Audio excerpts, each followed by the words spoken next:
Friends, welcome to Sitra foods and blogs. कैसे हैं आप सब लोग? उम्मीद करती हूँ कि सब ठीक ठाक होंगे और मेरी रेसिपीज को ज़रूर ट्राई कर रहे होंगे। तो जनाब, आज मैं फिर आपके लिए लेके आई हूँ बहुत ही मज़ेदार खाना, बहुत ही मज़ेदार सी रेसिपी, जो कि है भिंडी और गोश्त की सब्ज़ी। जी हाँ, गर्मियों की बेहतरीन सब्जियों में से एक सब्ज़ी है और हर घर में बहुत से लोगों को ये पसंद होती है। तो उस हिसाब से मैं आपके लिए भिंडी और गोश्त का आज रेसिपी लेके आई हूँ। तो चले मैं आपको इसके इंग्रेडिएंट्स बता देती हूँ। भिंडी मैंने ली है आधा किलो और इसको मैंने धो के और इस तरह से पीसेस में काट लिया है। मटन है जनाब हाफ केजी और प्याज मैंने लिए हैं मीडियम साइज के 5।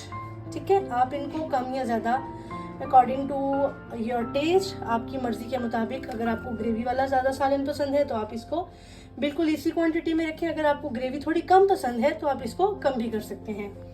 जी, मैंने लिए हैं 3 अदद टमाटर मीडियम साइज के। ये लहसुन अदरक का पेस्ट है तकरीबन 2 से 2.5 चम्मच। नमक मैंने लिया है हाफ टी स्पून, आप हस्बे मंशा ज़्यादा भी कर सकते हैं। और हल्दी मैंने ली है हाफ टी स्पून। ज़ीरा है 2 टीस्पून। गरम मसाला पाउडर है ये जनाब 1.5 टीस्पून है। और ये कुटी हुई मिर्च मैंने ली है तकरीबन 2 टीस्पून। और ये धनिया का पाउडर है 1.5 टीस्पून। तो अब चलें इसकी प्रिपरेशन की तरफ चलते हैं। इंग्रेडिएंट्स तो मैंने आपको सब बता दिए हैं। तो अब सबसे पहले मैं मटन को प्रेशर कुकर में रखूंगी गलाने के लिए। जी फ्रेंड्स, मैं इसके अंदर डाल रही हूँ तकरीबन 1.5 कप पानी का।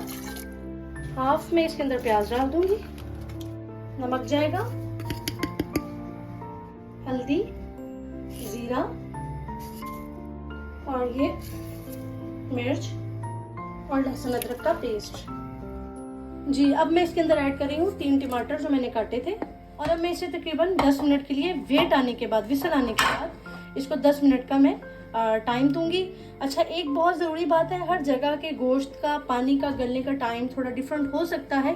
तो मेरे हिसाब से जो मैं गोश्त लेके आई हूँ, इसको 10 मिनट काफ़ी है। बाकी नॉर्मली गोश्त थोड़ा टाइम भी ले सकता है, वो आपको चेक करना होता है। और अगर वो नहीं गलता तो आप उसको दोबारा से प्रेशर पे लगा सकते हैं। तो भी मैं इसको सिर्फ 10 मिनट के लिए प्रेशर पे लगाऊंगी। जी देखिए, मैंने इसको लगा दिया है वेट। अब 10 मिनट के बाद मिलते हैं आपको इसके विसल आने के बाद। जी फ्रेंड्स, गोश्त बिल्कुल टेंडर हो चुका है। अब मैंने इसको खुले देगचे में डाल लिया है। गोश्त गलाने के लिए मैंने प्रेशर में डाला था, अब मैंने इसको पतीली में कन्वर्ट कर लिया है। तो जब तक ये पानी ड्राई हो रहा है और मैं इसको भूनती हूँ, तब तक हम भिंडी को भी थोड़ा सा ऑयल में फ्राई कर लेंगे और फिर उसी ऑयल को सब्जी में डाल लेंगे हम गोश्त को भूनने के लिए। हाफ कप तकरीबन ऑयल लेंगे।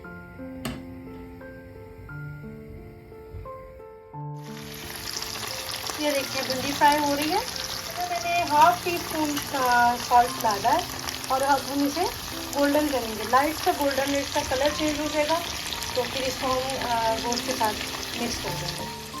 जी फ्रेंड्स, ये देखिए जनाब, भिंडी तो बिल्कुल फ्राई अच्छे से हो गई है। अब ये मैं भिंडी वाला ऑयल इसमें डाल दूँगी।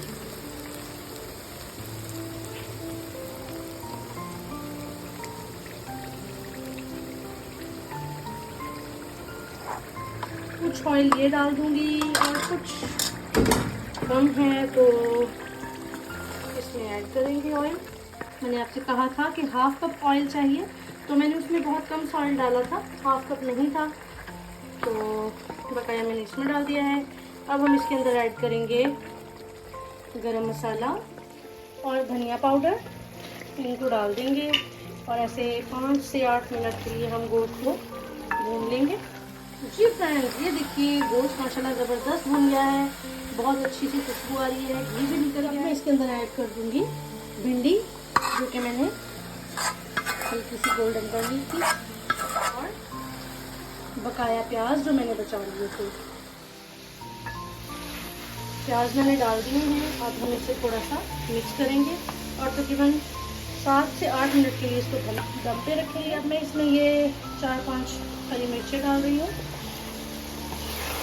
और अब हम इसे 6 से 7 मिनट के लिए तक दम पे रखेंगे।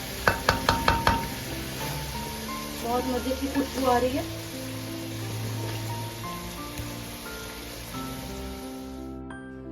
जी फ्रेंड्स, चेक करते हैं। ज़बरदस्त माशाल्लाह बेहतरीन सा खाना रेडी है। देखिए जनाब, बहुत ही ज़बरदस्त। चलिए अब हम इसे डिश आउट करते हैं। चूल्हा मैंने बंद कर दिया है। जी फ्रेंड्स, आज की रेसिपी आपके सामने हाजिर है। आपको कैसी लगी ज़रूर बताइएगा। सिद्रा फूड्स एंड ब्लॉग्स को लाजमी सब्सक्राइब करें, शेयर करें और अपने फ्रेंड्स को भी बताएं, वो भी ये चैनल लाजमी विज़िट करें। मुझे अपनी दुआओं में बहुत याद रखिएगा। नेक्स्ट रेसिपी तक अपना बहुत ख्याल रखिएगा, दुआओं में याद रखिएगा। अल्लाह हाफिज़।